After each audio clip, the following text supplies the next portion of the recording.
I was just a lad, nearly 22, neither good nor bad, just a kid like you. And now All right, guys, welcome back to NBD. This is episode 8, and I am all by myself today. So it's just going to be me blabbering on, but luckily I not only am really good at talking, but I have a lot to say. And today I'm going to be talking about a couple topics that are, a little bit more serious, but in a casual way. And that's very purposeful, because I want to talk about critical thinking and politics and have a discussion about that, because I want to show that we can have those discussions about that without it being an attack or without it being a violent interaction, I did think about making this into a video essay that was a little bit more formal in its format, but I think it's important that it's just kind of me sharing these thoughts. So basically, I wanted to talk about critical thinking because I want our generation to be able to think critically in order to come up with our own opinions and engage in discussions with others that can expand our perspectives. And I do want to point out that this isn't intended for any specific political party, Republicans, Democrats, left, right. It's kind of the whole point of it is that we can all interact and have discussions about topics regardless of our views. And one of the points I want to make is that I feel like political parties kind of work to hinder our ability to come up with our own beliefs and values. In the second episode of MBD that is only on YouTube, and it's a shorter episode, Meg and I talk about spirituality, and we talk about how in organized religion, it kind of puts you in a box and it kind of bundles together this set of beliefs and tells you what to believe. And I feel like the same is true with the two-party system and really any political party, because what it does is it groups together a group of beliefs into one system, and then if you subscribe to most of those beliefs, then maybe you adopt that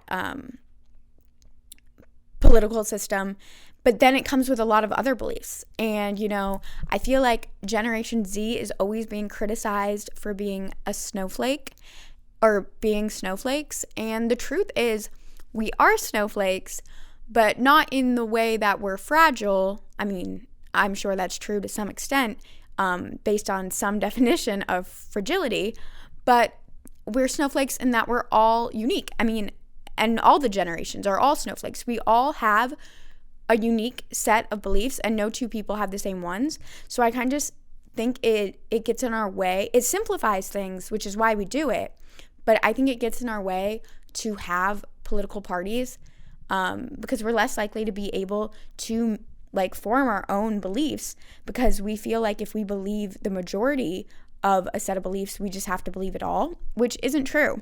And I also think that they're kind of political parties are unhelpful because,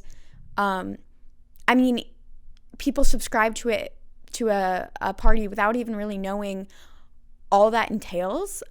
Sometimes that means that you're just taking on the beliefs of your parents or maybe even your friends or just the people around you. And the truth is, not all of us are politically educated. Even the people that are politically educated aren't educated on every aspect of their party, of other parties. And so, I don't know, I just feel like it's a label that we use to separate people. And they've kind of lost their meaning because a lot of people don't really even know what they're saying. So I feel like one of the reasons why it's hard for us to engage in discussions and conversation about things that are going on in the world is because of a lack of tolerance for ignorance. So ignorance is a term that gets thrown around a lot nowadays, and I feel like the way it gets, it's used as an insult to mean that you're stupid, or it's used as a means of calling someone out. Maybe some people use the word ignorant in place of the word bigot, and obviously those two overlap. But the truth is, the definition of ignorance is a lack of knowledge or information, which means that everyone is ignorant to some degree. No one knows everything. I'm ignorant about some things, and I just think everyone's ignorant in some way. And when we shut down conversations by accusing someone of ignorance, it makes people less likely to feel comfortable sharing things that they don't know about, which makes them unable to engage in conversation that could provide them with education so they know what to talk about. So, in conclusion to this point right here, I'm just saying that a lack of tolerance for ignorance leads to the lack of an opportunity for learning. And I think a lot of people nowadays use the argument that there is no excuse for ignorance because we have such we just have a huge access to information. And I do think that is true. And I do think it is everyone's responsibility to educate themselves on not only current events, but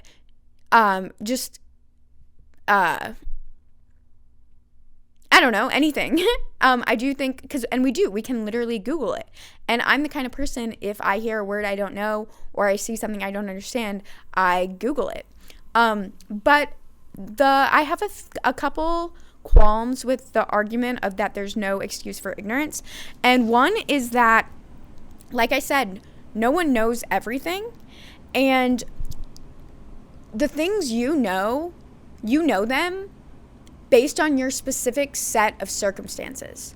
So that could be how your parents raised you and what they taught you. That could be what school you went to. An example there would be, I know a lot of people who went to Catholic school are very ignorant to a lot of concepts surrounding sex. It could mean so many things that you can't just assume that everyone else has the same knowledge that you have, because everyone else doesn't have the same experiences that you have. And you might be thinking, okay, well, I'm not talking about information I've learned from experience. I'm talking about stuff I learn on the internet every day. And that's the thing, is that your specific social media, the algorithm, it's obviously designed for you. So just because you're seeing a bunch of information on a certain topic doesn't mean everyone else is. And sometimes I do understand that. Sometimes when people say something ignorant, I'm like, how could you not know this? Like, this is everywhere. But it may not be everywhere for them. And that's the other thing, is I feel like everyone gets kind of caught in an echo chamber of their own beliefs. You know, if you like something, if you like a post that is advertising your own beliefs, the algorithm is going to recommend more posts in that same belief system, which means that you're just kind of bathing in this cacophony of your own beliefs, and you're not getting any other perspectives. So someone could believe that they are seeking out information and getting information, they still may be completely blind to another set of beliefs because of the way the internet is designed. And the other problem I have with the idea that there is no excuse for ignorance is that a lot of times people don't know what they don't know. So you can't seek out information on a topic that you don't understand, you don't know about, or you might not even know exists. So yeah, I think we need to be a little bit more tolerant of ignorance and allow people to be wrong about things and allow ourselves to be wrong about things. That way we can learn and get a better understanding of the topic at hand in order to form our own, keyword, educated belief on it.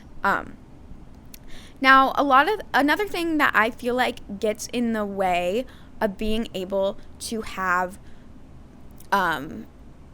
interesting and informative conversation is the concept of offense. So, I'm going to circle back to offense and offensiveness and offending people after I talk about another big topic, which is political correctness. Now, a little bit of history here, personal history. I learned about the term political correctness when I was very young because my father is very political by nature. And I remember him asking me when I was in middle school if I knew who coined the term political correctness. And I vaguely knew what the definition was at the time, but that conversation did inspire me to find an official definition of it. And the definition provided by Encyclopedia Britannica is language that seems intended to give the least amount of offense. And I'm sure that probably aligns generally with what you believed the definition to be. And I want to talk about that definition in a minute. But first of all, if you were curious about my dad's question, Leon Trotsky, coined the term politically correct when he in a push for the Bolshevik Revolution, which is obviously maybe not obviously. Maybe you don't know this. Honestly, I don't think American history in school teaches that much about the Bolshevik Revolution. I'm not sure why, but I feel like we didn't really learn about it in school. But anyways, it was a leftist regime. So the term politically correct or political correctness is typically associated with people who lean more left, and I feel like that should come as no surprise to anyone listening. And that term has been used by conservatives or right-leaning groups to criticize the left, I'm not trying to reveal my political beliefs, not that it's not a little bit clear, but to accuse leftists of being snowflakes or to accuse them of misinformation, which I will actually criticize because I think a good example of people being frustrated by the application of political correctness would be if someone called a Native American / American Indian an Indian, and then someone was like, actually they're Native Americans or or indigenous. I think indigenous is the correct term. See, look, clearly there's a little bit of ignorance there. I'm pretty sure it's indigenous American is the correct term. But I definitely said American Indian and Native American, and I don't know if those terms are outdated, but the point I want to make here is that I kind of wanted to make earlier, but it's that ignorance exists with and without hate. And I feel like there's a clear difference between when someone is being ignorant and coupling that with a hatred towards a group of people versus when they're being ignorant because they genuinely do not know. And I feel like that's something we should address and something that bothers me about the way we throw around the word ignorance, because it really could mean that someone just doesn't know something, and at other times it could mean that someone's being bigoted in their ignorance. So just want to point that out. But anyways, so someone who's right-leaning may roll their eyes about being corrected from Indian to Indigenous American. And the funny thing is that Indian is literally factually incorrect because they're not from the country of India. So I just thought it was not funny, but interesting that one of the arguments is that political correctness is misinformation. But again, I'm not trying to push political correctness at all. And I'm just talking about it, and you'll see where I'm going with this in a second.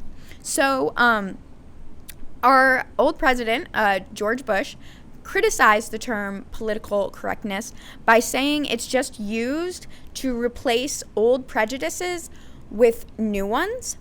And because in the definition of political correctness, it does specify that it is language that seems intended to give the least amount of offense, I do believe that hate is still easily spread, even if someone was using language that's technically politically correct. But anyways, so back to the definition. It is intended to give the least amount of offense. So this is where this ties back into the having important conversations topic. Nowadays, one of the biggest things people get annoyed by is how easily offended either Generation Z is, or millennials, or I think it's usually used to target left people. And they say, oh, you can't talk about anything anymore because everyone just gets offended. And my problem with this is that I don't think offensiveness or offending someone means it's the end of an argument or the end of a discussion.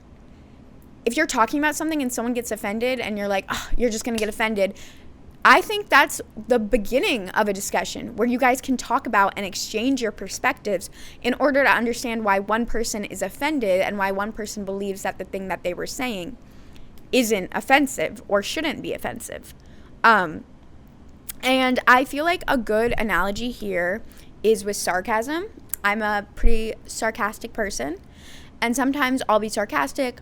Someone will make a sarcastic remark to me, like a playfully mean sarcastic comment, and I respond by being sarcastically mean back. And they'll be like, oh my God, chill out, like I was just kidding. And I'm like, yeah, so was I. And I feel like that's kind of where offense plays into the inability to have conversation, because people feel like when they are being accused of being offensive, that they're being attacked, and they don't like that. So in a way, they feel offended when someone else is offended. You know what I mean? And I feel like that's why we can't have conversations. And really that comes down to this idea of freedom of speech. People say, oh, you can't say things now because it'll just offend people, or people will say offensive things and say, yeah, like in America, we have freedom of speech.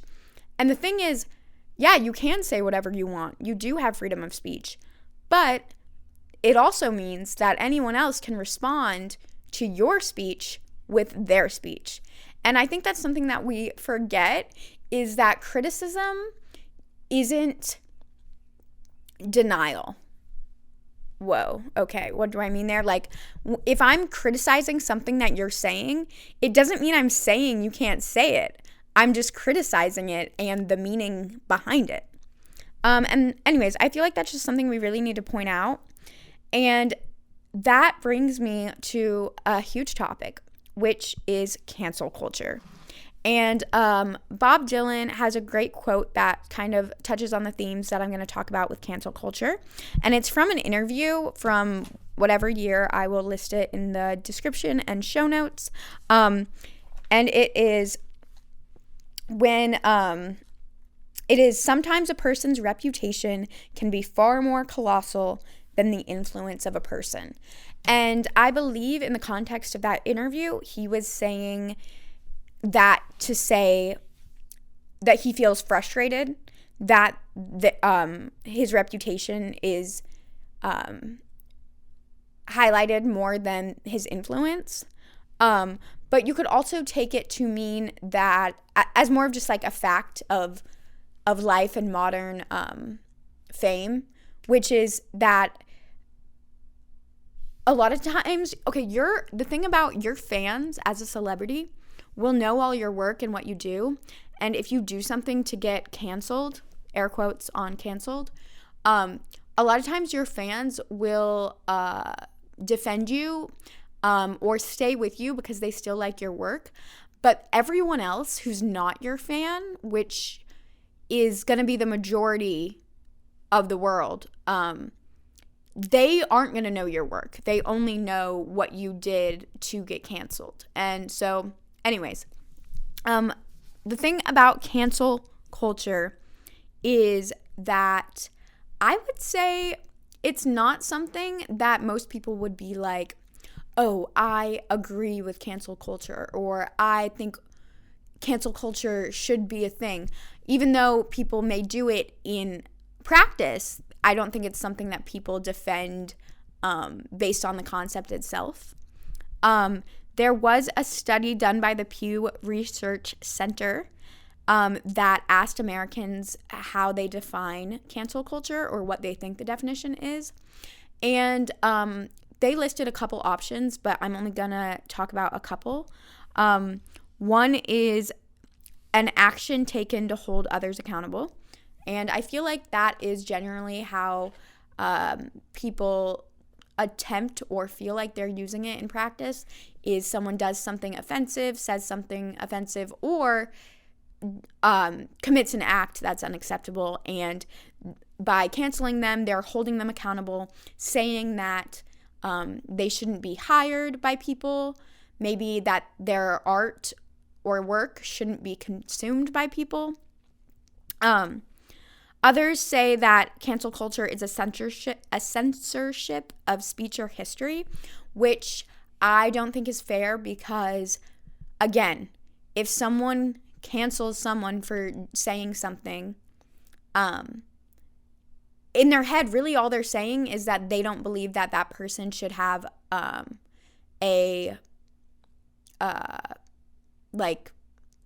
don't want to say a voice because that sounds really fascist, but I guess I mean like they're saying that they shouldn't have a place at the table in whatever their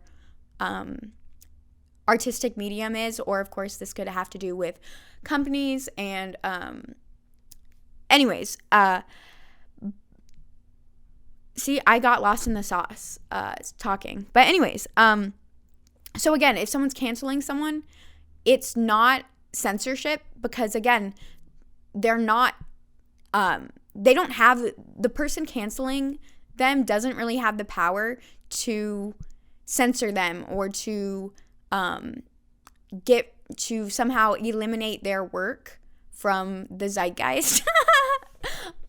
Whenever you say words like that, I just feel it's like when you say we live in a society. It's like sometimes for the conversation you have to use that vocabulary even though it's so embarrassing. Anyways, another definition that some Americans believe to be cancel culture was calling out someone you disagree with. And finally, those who are challenged to face consequences like being boycotted or fired. And I think that I understand the idea behind cancel culture. I personally don't want to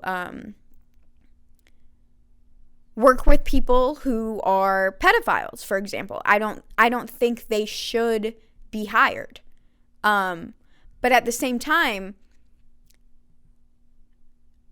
that's not always going to be under my jurisdiction. If I am a boss and I am in the hiring process and I find out someone's a pedophile, I cannot fire them. But if I work at a company, or I don't even work at a company and I just know of someone that's working there or attempting to work there and they were a pedophile, like I can have the opinion that they shouldn't be hired or they shouldn't work there, but at the end of the day, that's not my jurisdiction. And I feel like that's kind of the problem with cancel culture, is that I think it gives us a false sense of control over the world. And I specifically used an action like pedophile, like being a pedophile in my example, because I feel like people get canceled for different reasons.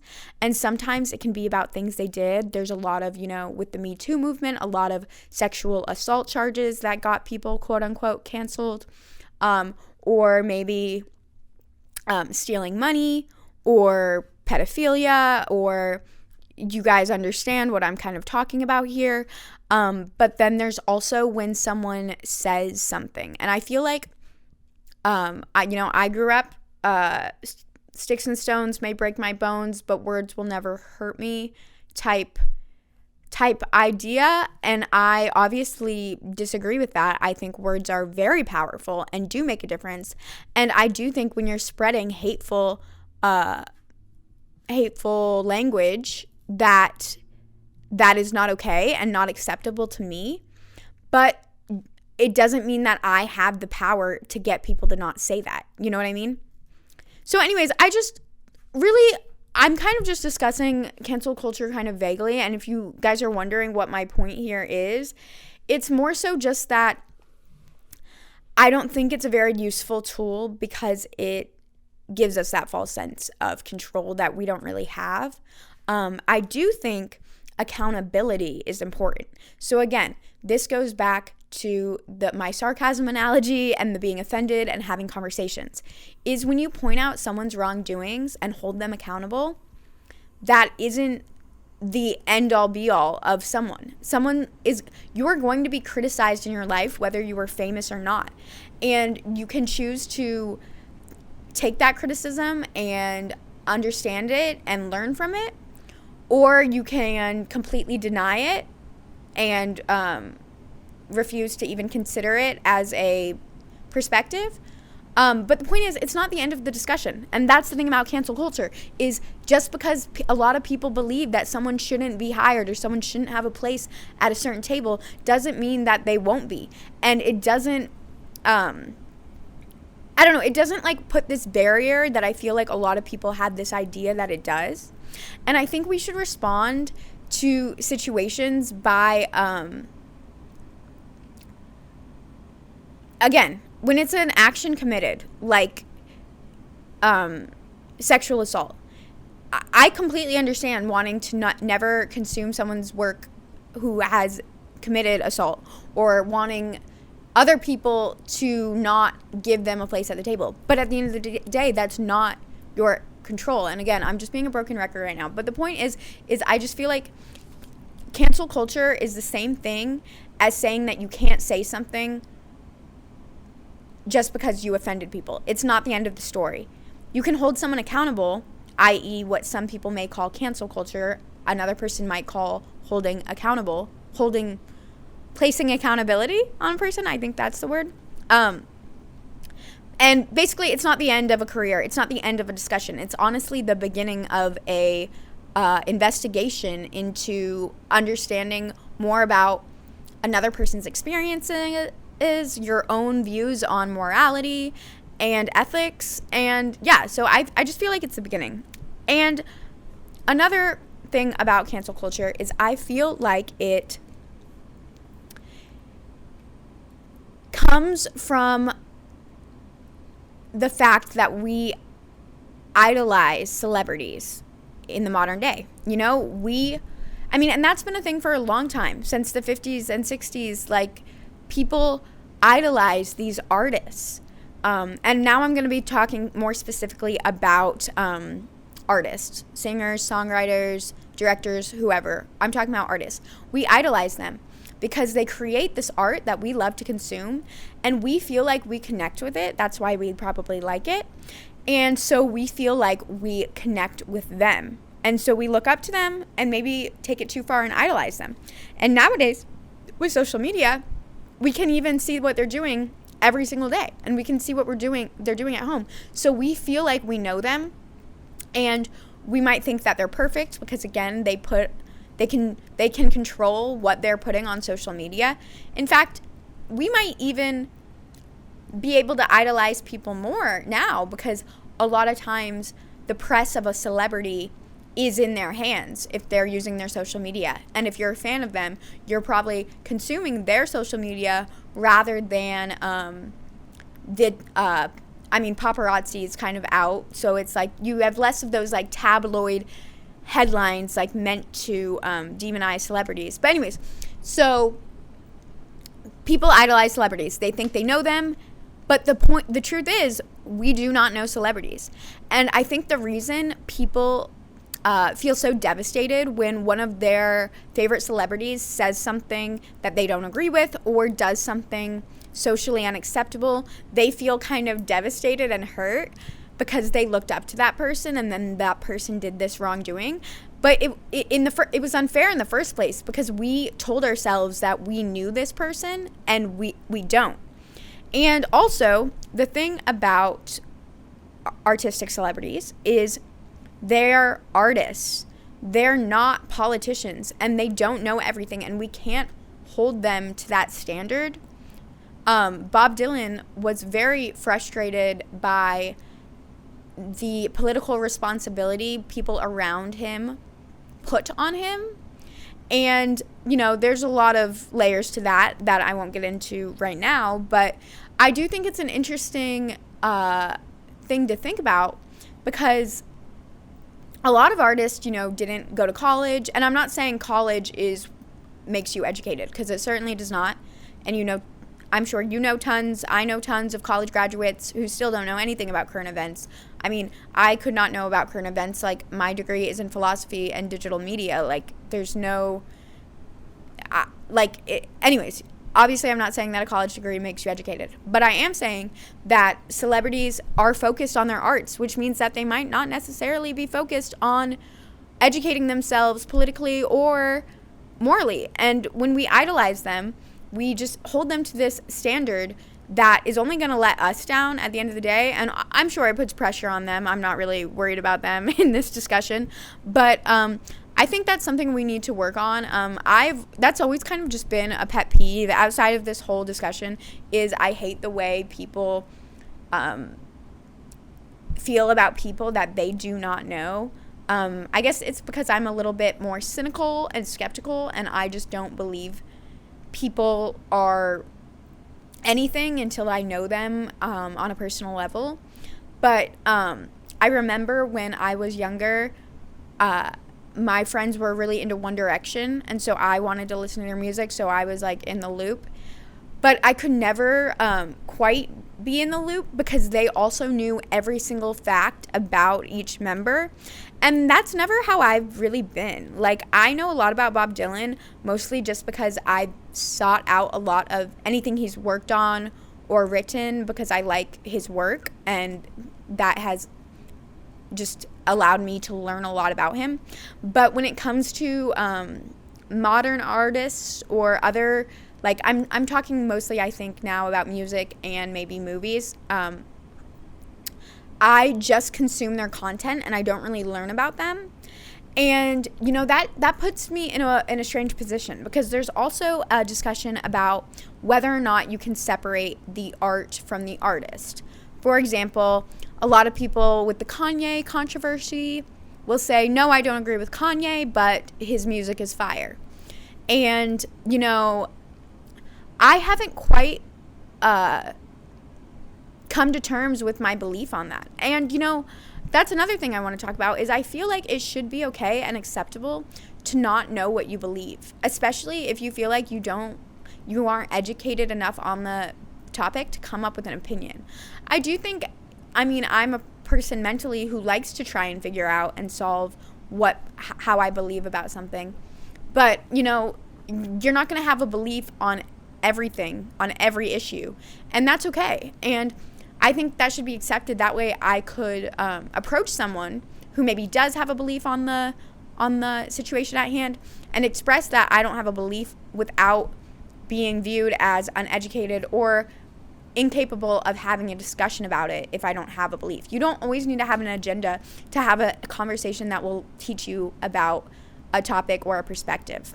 But as far as separating the art from the artist, a lot of people would say that it doesn't matter if you think his music is good, and now you might be able to tell that I actually don't know that much about the Kanye controversy because I'm just not very well read on pop culture. I think probably just because it just doesn't interest me. And I also never listened to Kanye's music, so it doesn't matter. But and I think that's something that we should talk about. And honestly, if anyone that I know or don't know is listening and wants to have a conversation about separating the art from the artist, please let me know. I would love to learn more and show you how you can turn ignorance into learning, and I would use myself as the first example. But yeah, because I've never really done a lot of research on the people's art who I consume, it's hard for me to pin down a belief on that.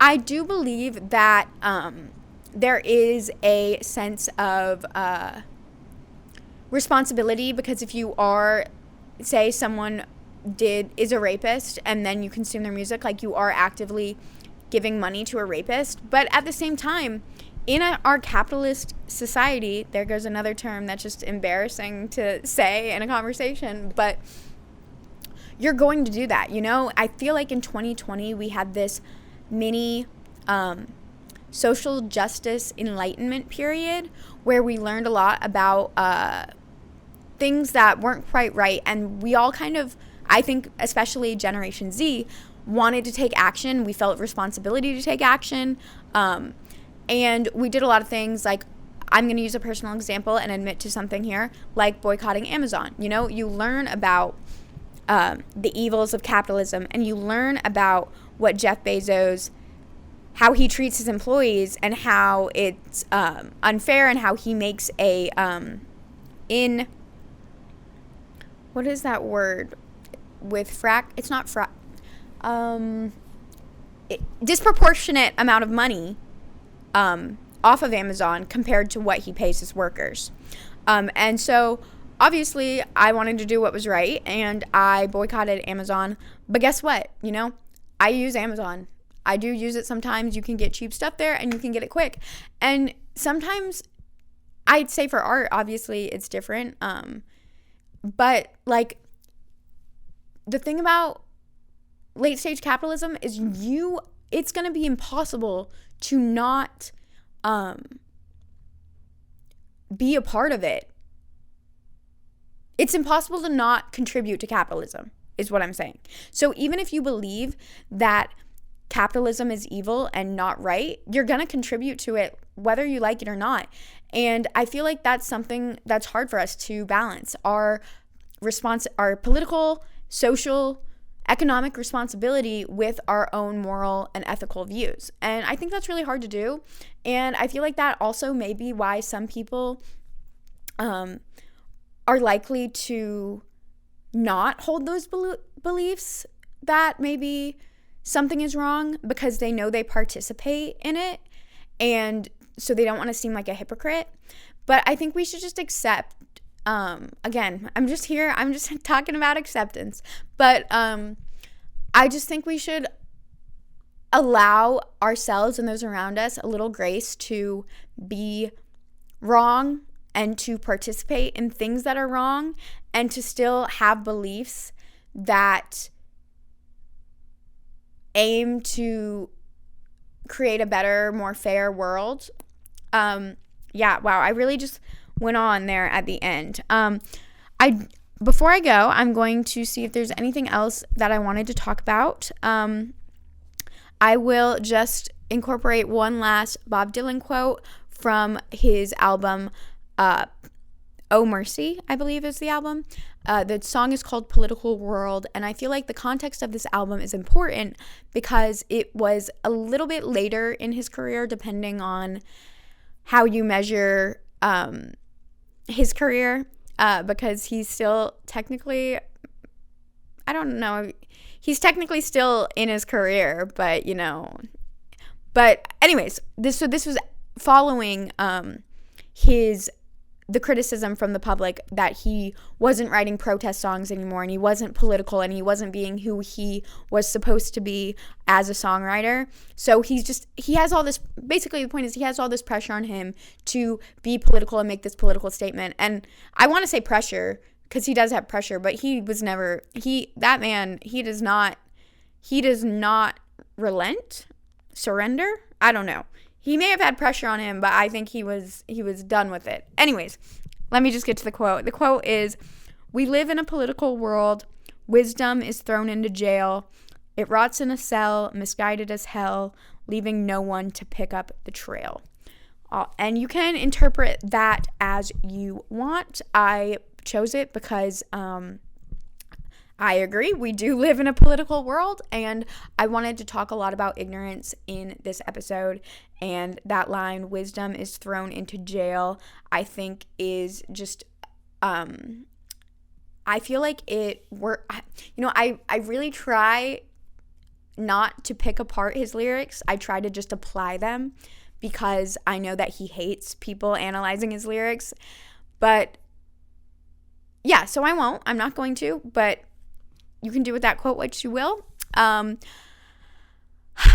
sorry that this episode was a little bit more informative and political and social studies-ease. Well, I'm not sorry about it, but if it brought you down, I mean, I'm sure you didn't listen this far, so that's all right. But next week is going to be kind of a fun, more lighter episode, but we do have some hard-hitting topics to discuss as well. So it'll all come together, I promise. Let me know if you enjoyed this episode where it was just me talking.